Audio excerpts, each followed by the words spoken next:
विहिरीची पाण्याची पातळी वाढल्यामुळं शेजारच्या खड्ड्यात पण पाणी आलतं. तर नमस्कार मित्रांनो, स्वागत आहे आपल्या नवीन व्लॉग मध्ये. आज आपण आपल्या विहिरीवर सोलर सिस्टीम बसवणार आहे. त्यासाठी माल तर काढून घेतला, आईला एवढी का पळतो ते कळाना व. सोलरचं सामान नेण्यासाठी ट्रॅक्टर तरी ओस लावून घेतला आणि काकराव सामान पण टाकून घेतलं.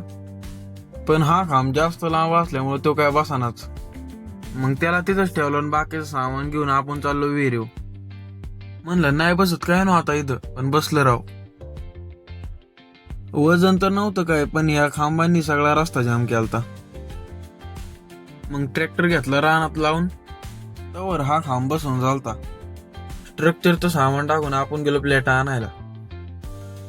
मग काय केल्या गाडीत प्लेटा लोड आणि गेलो विहिरीकडे घेऊन. प्लेटा आणूच तर स्ट्रक्चर अख्खं बसून झालतं. मग केली आपण प्लेटा टाकायला सुरुवात. स्ट्रक्चर पूर्ण झालं, आपण एकदा मोटर चालू करून बघितली. सिस्टीम कशी वाटते एकदा कमेंट करून नक्की सांगा. पण कमी झालं तरी मोटर चांगलं पाणी मारत होती.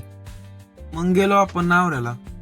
तरची सिस्टीम तर चालती, पण वेळ असल्यामुळे आपण दुसरा खांब उभा करायसाठी चाललो होतो. मग काय मटेरियल टाकलं ट्रॅक्टरवर आणि चालू लोकेशनला. मग खांब घेतला आपण उभा करून आणि निघालो घरी. तर मित्रांनो, पार्ट 2 बघण्यासाठी सबस्क्राईब करा. तर भेटूया नेक्स्ट ब्लॉग मध्ये. तोपर्यंत बाय बाय.